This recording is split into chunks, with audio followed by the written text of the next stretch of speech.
जय हिंद दोस्तों, कैसे हैं आप सभी प्यारे भक्तों को राधे राधे। तो दोस्तों, आज की इस खास और इन्फॉर्मेटिव वीडियो में मैं आपको कृष्ण कन्हैया की प्यारी सी नगरी मथुरा और वृंदावन की सैर करने के साथ साथ मथुरा और वृंदावन यात्रा की संपूर्ण जानकारी भी बताऊंगी। अगर आप भी मथुरा और वृंदावन को एक साथ घूमने की प्लानिंग बना रहे हैं तो ये वीडियो आपको बहुत हेल्प करेगा।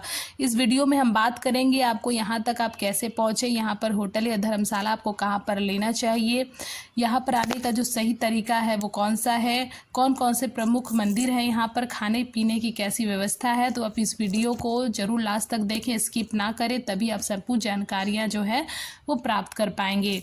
तो दोस्तों, मैं आपको बता दूं कि कृष्ण कन्हैया की प्यारी सी नगरी मथुरा और वृंदावन घूमने से पहले आप एक बार हमारे लिए राधे राधे कमेंट जरूर करिएगा।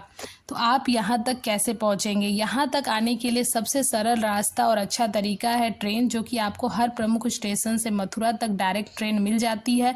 अगर आप बाई रोड आना चाहते हैं तो आसपास के राज्य और शहरों से यहाँ तक के लिए बस फैसिलिटी भी आपको मिल जाएगी। आप अपने खुद के कार से भी यहाँ आ सकते हैं। मथुरा और वृंदावन दोनों ही प्लेस आपको कार पार्किंग फैसिलिटी मिल जाएगी। और बात करें फ़्लाइट की तो आप आगरा एयरपोर्ट आ सकते हैं। वहाँ से केवल मथुरा की जो दूरी है वो 50 किलोमीटर है और आप वहाँ से टैक्सी या फिर कार के माध्यम से पहुँच सकते हैं।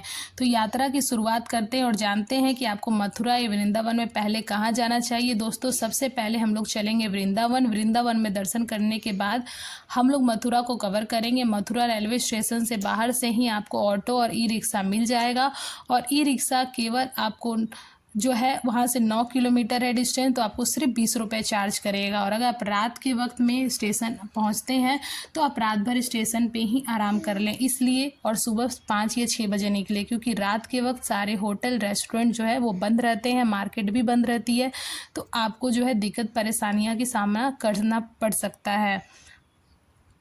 तो दोस्तों, सुबह 5 या 6 बजे आप क्या करें, श्री पावन धाम वृंदावन। और अब आप आ जाइए। अब हम लोग बात करते हैं कि यहाँ पर होटल या धर्मशाला कहाँ पर लेना चाहिए।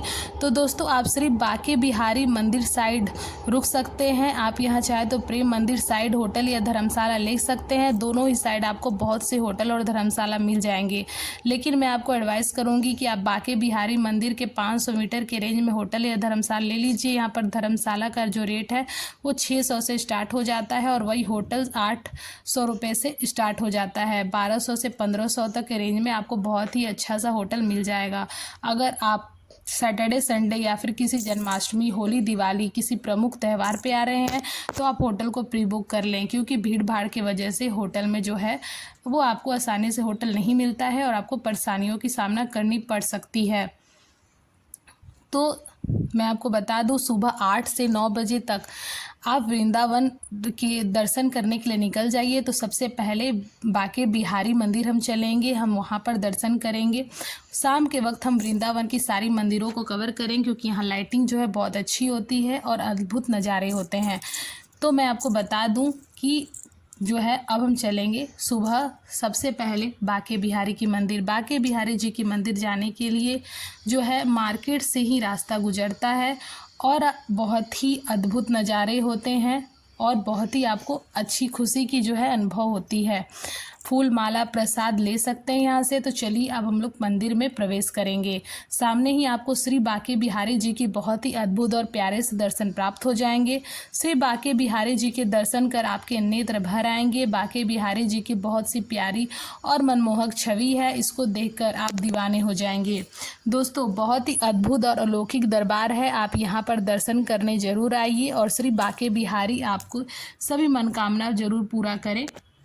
यहाँ पर दर्शन करने के बाद अब हम लोग चलेंगे वृंदावन और प्रमुख मंदिरों में दर्शन करने। तो ऐसे तो वृंदावन में 5000 से भी अधिक मंदिर है, लेकिन जो सबसे पहले प्रमुख मंदिर हैं वो सभी को हम दर्शन कर लेंगे। तो एकदम लास्ट में श्री राधा वल्लभ जी के लिए मंदिर के लिए जो है वो रास्ता जाता है, सीढ़ियाँ चढ़कर हम वहाँ जाएंगे राधा वल्लभ जी के दर्शन करने।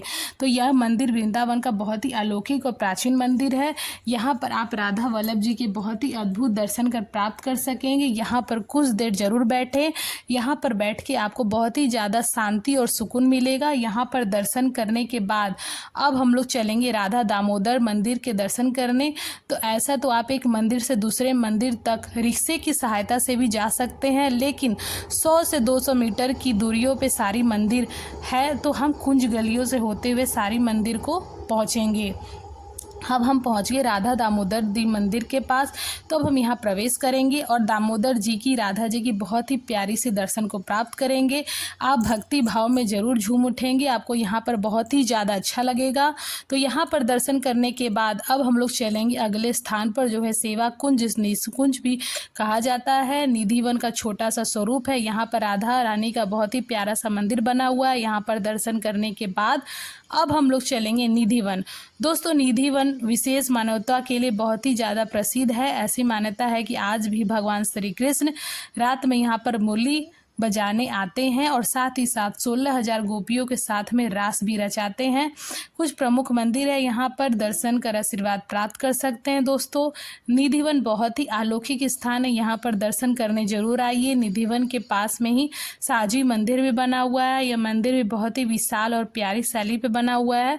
यहाँ पर राधा रानी और कृष्ण जी के प्यारे से दर्शन प्राप्त कर सकते हैं। तो साजी मंदिर में दर्शन करने के बाद अब हम लोग चलेंगे श्री गोपीनाथ मंदिर और श्री राधा रमन मंदिर के दर्शन करने। तो यहाँ से मात्र कुछ दूरी पर स्थित है। तो यह मंदिर भी वृंदावन की बहुत ही प्रसिद्ध मंदिर है। यहाँ पर आप बहुत ही अच्छे तरीके से दर्शन प्राप्त कर सकते हैं। फिर यहाँ पर दर्शन करने के बाद अब हम लोग चलेंगे काली घाट, जो ये लगभग 100 मीटर की दूरी पर स्थित है। दोस्तों, ये वही स्थान है जहाँ पर भगवान श्री कृष्ण कालिया नाग का वध किए थे। सामने ही माँ यमुना का भी पावन धारा है, यहाँ पर स्नान कर सकते हैं। साथ ही साथ नौका विहार भी कर सकते हैं। यहाँ पर प्यारी प्यारी नाव में बैठकर बहुत से लोग नौका विहार कर रहे हैं। यहाँ पर कुछ समय बिताने के बाद अब हम लोग चलेंगे मदन मोहन मंदिर में दर्शन करने के लिए, जो लगभग 1 किलोमीटर की दूरी पर स्थित है। रिक्शे में 20 रुपये किराया देकर अब हम लोग पहुंच चुके हैं मदन मोहन मंदिर। ये मंदिर मैं आपको बता दूं ऊपर टीले पर स्थित है। दोस्तों, बहुत ही प्राचीन और अलौकिक शैली है, प्यारा सा मंदिर बना हुआ है। आप यहाँ पर मदन मोहन जी के प्यारे से दर्शन प्राप्त कर आशीर्वाद ले सकते हैं। बहुत ही अलौकिक स्थान है और आप अपने लिस्ट में इस मंदिर को ज़रूर शामिल करें। दोस्तों, अगर आप सभी मंदिरों को थोड़ा थोड़ा टाइम देंगे तो बहुत ही आराम से 1 बजे तक सभी मंदिरों को कवर कर लेंगे। तो यहाँ पर दर्शन करने के बाद अब हम लोग फिर से जाएंगे बांके बिहारी मार्ग पर। यहाँ पर खाने पीने के लिए बहुत ही फेमस दुकान है और यहाँ पर वृंदावन की बहुत ही फेमस मुकेश की लस्सी और चाय, कॉफ़ी, पेड़े, चाट सारे आप ट्राई कर सकते हैं। वृंदावन में खाने पीने की कोई भी कमी नहीं मिलेगी। तो यहाँ पर कुछ खाने पीने के बाद अब हम लोग अपने होटल में आकर आराम करेंगे और 3:30 से 4 बजे के बीच में हम लोग चलेंगे प्रेम मंदिर साइड के सभी मंदिरों को दर्शन करने। तो बांके बिहारी चौराहे से आपको ऑटो मिल जाएगी 30 से 40 रुपये किराया देकर। अब हम लोग चलेंगे वैष्णो देवी धाम, माता रानी के दर्शन करेंगे। दोस्तों, बहुत ही प्यारा और विशाल मंदिर बना हुआ है। यहाँ पर माता रानी की विशाल प्रतिमा भी स्थापित है। यहाँ पर बहुत ही अच्छे तरीके से गुफाओं का स्वरूप दिया गया है। मंदिरों को बहुत ही खूबसूरती से बनाया गया है। दोस्तों, विशाल प्रतिमा के नीचे बहुत ही बड़ा सा हॉल बना हुआ है, जहां पर माता रानी का बहुत ही अद्भुत और प्यारा सा मंदिर भी स्थापित है। तो यहाँ पर दर्शन करने के बाद अब हम लोग चलेंगे अगले मंदिर प्रियकांत जू मंदिर, जो करने के बाद यहाँ पर बहुत ही प्यारा सा मंदिर बना हुआ है। आप यहाँ भी दर्शन कर सकते हैं। यहाँ पर दर्शन करने के बाद अब हम लोग ले चलेंगे वृंदावन की बहुत ही प्रसिद्ध मंदिर प्रेम मंदिर में दर्शन करने। प्रेम मंदिर बहुत ही खूबसूरत और अलौकिक मंदिर बना हुआ है। वृंदावन आने वाले सभी लोग यहाँ पर दर्शन करने जरूर आते हैं। लास्ट में इस खूबसूरती पर जो है लाइटिंग वो चांद लगा देती है। आप देख सकते हैं बहुत सी झांकियाँ आपको बनी हुई मिलेगी। यहाँ पर आपको कृष्ण कन्हैया की कालिया नाग के ऊपर नृत्य करते दिखेंगे। यहाँ पर शाम को जो है फाउंटेन शो भी होता है, जिसे देखने के लिए बहुत ही बड़े संख्या में लोग एकत्रित होते हैं। यहाँ पर देख सकते हैं आपके गोवर्धन पर्वत को कैसे कृष्ण कन्हैया ने अपनी उंगली पे उठाया हुआ है। यहाँ का दृश्य भी देखने लायक होता है। बहुत ही ज़्यादा अच्छा लगेगा प्रेम मंदिर में घूमने और दर्शन करने के बाद अब हम लोग चलेंगे इस्कॉन टेम्पल, जहाँ कुछ ही दूरी पर यहाँ से स्थित है। यह मंदिर भी बहुत ही भव्य में बना हुआ है। यहाँ पर कृष्ण भगवान और राधा रानी जी के बहुत ही प्यारे से स्वरूप को देखने आपको मिल जाएंगे। साथ ही यहाँ पर हरे कृष्णा हरे रामा की धुन जो है आपको अच्छा लगेगा और आपको यहाँ पर कुछ देर आप यहाँ पर ज़रूर बैठें, बहुत ही ज़्यादा शांति मिलेगी। तो इन सभी प्रमुख मंदिर में दर्शन करने के बाद अब हम लोग रात में अपने रूम पर आकर आराम करेंगे। अगर इनमें से आपको कोई भी मंदिर छूट जाती है तो आप अगली सुबह इनमें दर्शन कर सकते हैं। लगभग 9 से 10 बजे तक अब हम लोग चलेंगे मथुरा और वृंदावन स्थानों पे बहुत तरीके से कवर करेंगे। सबसे अच्छा रहता है आप वृंदावन से ऑटो बुक कर लीजिए और मथुरा के लिए सभी स्थानों दर्शन करने के बाद आप जहाँ भी कहेंगे ऑटो वाला आपको वहाँ पर दर्शन करवा देंगे। 200 रुपये लगभग लेते हैं और वो आपको सारे जो है दर्शन स्थान करवा देते हैं। तो ये आ जाइए आप कांच मंदिर, मथुरा की बहुत ही विशाल और प्रमुख मंदिर है। आप यहाँ पर दोस्तों दर्शन कर लीजिए। और यहाँ पर दर्शन करने के बाद मैं आपको बता दूँ कि यहाँ पर भोले बाबा और माता रानी की भी मंदिर है, यहाँ पर भी आप दर्शन कर सकते हैं। यहाँ पर दर्शन करने के बाद आपको बहुत ही ज़्यादा अच्छा लगेगा। 2 से 3 किलोमीटर पर है बिरला मंदिर स्थापित है, बहुत ही भव्य और प्यारा सा मंदिर है। ये भी साथ में आसपास के जो नज़ारे हैं आपको दिल चेत लेंगे। मंदिर में प्रवेश कर आप भगवान श्री कृष्ण के दर्शन करेंगे। साथ ही साथ आपको यहाँ पर कुछ देर ज़रूर आप बैठें, आपको यहाँ पर बहुत ही ज़्यादा शांति मिलेगी।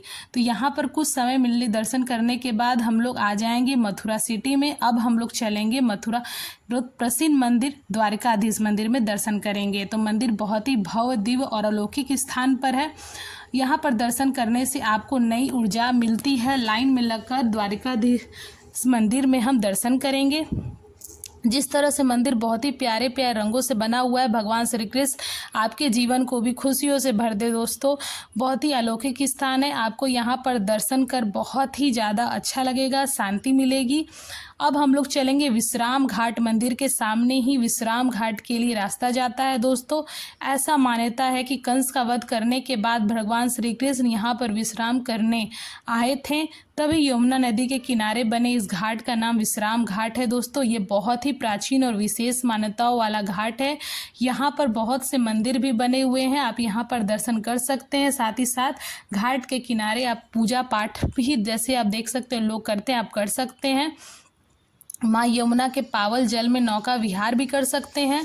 नाव वाले आपसे 200 रुपये तक चार्ज करते हैं और आपको विश्राम घाट यहाँ से जुड़ी सभी मान्यता और कहानियों को भी बताते हैं।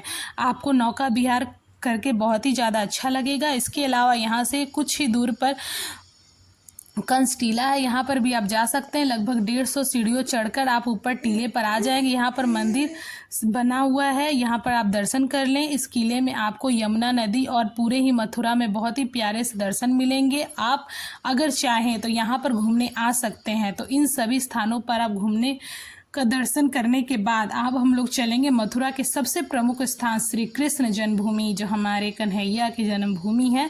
भगवान श्री कृष्ण जन्म जहाँ पर इनका हुआ था। और दोस्तों यहाँ पर अब हम दर्शन करेंगे। आपको एडवाइस करूंगी कि दर्शन करने आइए तो मंदिर यहाँ पर ज़रूर आइए, बहुत ही खूबसूरत मंदिर है। और ये मंदिर जो है रात शाम के वक्त से बहुत ही लाइटिंग होती है तो 4 चांद लग जाती है। कोई भी इलेक्ट्रॉनिक सामान अंदर आपको ले जाने की इजाज़त नहीं होती है। लॉक्स बने हैं, अपने जो भी ज़रूरत की सामान है वो आप यहाँ पर रख सकते हैं। जमा करने के बाद आप अंदर जाएंगे, बहुत ही दिव्य और भव्य प्रांगण बना हुआ है। आपको ऐसा लगेगा कि आपको सच में स्वर्ग में आप आ गए। यहाँ पर 7 से 8 छोटे बड़े मंदिर बने हुए हैं। आप यहाँ पर दर्शन करते हुए आगे बढ़ते रहें। और अब हम लोग आ जाएंगे जहाँ पर भगवान श्री कृष्ण का जन्म हुआ था, कारागार के स्वरूप में आज भी ये प्यारा सा मंदिर बना हुआ है। दोस्तों यहाँ पर दर्शन कर खुशी से आपका नेत्र भर आएंगे। यहाँ पर दर्शन करने के बाद फिर हम लोग ऊपर आकर मुख्य मंदिर में प्रवेश करेंगे। दोस्तों यहाँ पर राधा रानी जी का बहुत ही विशाल छवि स्थापित है। यहाँ पर भगवान श्री कृष्ण का और राधे रानी का दर्शन करने के बाद बहुत ही ज़्यादा आपको अच्छा लगेगा। इस प्यारे से मंदिर में दर्शन करने के बाद अब हम लोग बाहर आकर लॉकर से अपना सामान ले लेते हैं। इन सभी स्थानों को कवर करने के बाद अगर आप चाहें तो आप रात की ट्रेन को लेकर अपने घर को वापस हो सकते हैं। और अगर आप रुकना चाहें तो मंदिर के सामने ही आपको बहुत से धर्मशाला और होटल मिल जाएंगे, आप यहाँ पर रुक सकते हैं। तो चलिए दोस्तों, अब हम लोग बात करते हैं यहाँ पर आने का सबसे अच्छा समय कौन सा रहता है, आपको कितने दिनों का टूर प्लान बनाना चाहिए। दोस्तों, ऐसे तो पूरे ही साल ही मथुरा और वृंदावन में बहुत ही ज़्यादा भीड़ भाड़ रहती है, स्पेशली संडे और सैटरडे बहुत भीड़ होता है। जन्माष्टमी, दिवाली, होली, रक्षाबंधन, इस टाइम पर यहाँ पर हर साल रिकॉर्ड तोड़ भीड़ होती है।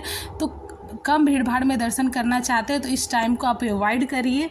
अब हम लोग बात करते हैं कि सबसे ज़रूरी जो है बजट की। दोस्तों, तो मान के चलता हूँ कि आप कम से कम, मान लीजिए कि कम से कम आप दर्शन करना चाहते हैं तो आप 3 लोग, आप लगभग 1000 से 2000 आपको लगेगा पर पर्सन। आप आराम से आकर दर्शन, होटल, खाना पीना और अच्छी मथुरा और वृंदावन की जो है आप अपने साथ यादें संजो कर ले जा सकते हैं दोस्तों। और मैं आपको बता दूं कि अगर आप कपल आ रहे हैं तो लगभग 3000 रुपये, 2 से 3000 रुपये लगेगा। और अब कम से कम मैं बता रही हूँ क्योंकि ऐसा है दोस्तों कि होटल का किराया आपको कभी कम कभी ज़्यादा देना पड़ जाता है। और मैं आपको बता दूं कि आपको यहाँ पर दर्शन करने के बाद आपको बहुत ही खुशी और बहुत ही अच्छा अनुभव होगा। तो अगर मेरी वीडियो अच्छी लगी हो दोस्तों तो प्लीज़ इस वीडियो को लाइक, शेयर, सब्सक्राइब ज़रूर करिएगा और कमेंट में अपना प्यारा सा जो है रिव्यू ज़रूर दीजिएगा। और इस वीडियो को देखने के बाद आपकी जो है यात्रा में कितनी सुविधा मिली ये भी आप ज़रूर बताइएगा। कमेंट बॉक्स में राधे राधे ज़रूर लिखिएगा। तो चलिए वीडियो को हम अंत करते हैं और आशा करते हैं कि आपकी हमारी जो ये वीडियो है आपको बहुत इन्फॉर्मेटिव लगी होगी। तो इसी के साथ हम वीडियो को अंत करते हैं। दोस्तों, प्लीज़ आपसे रिक्वेस्ट है कि आप लाइक, शेयर और सब्सक्राइब इस वीडियो को ज़रूर करिए, अपने दोस्तों में शेयर करिए, अपने परिवार रिश्तेदारों में शेयर करिए जो मथुरा आना चाहते हैं। थैंक यू दोस्तों।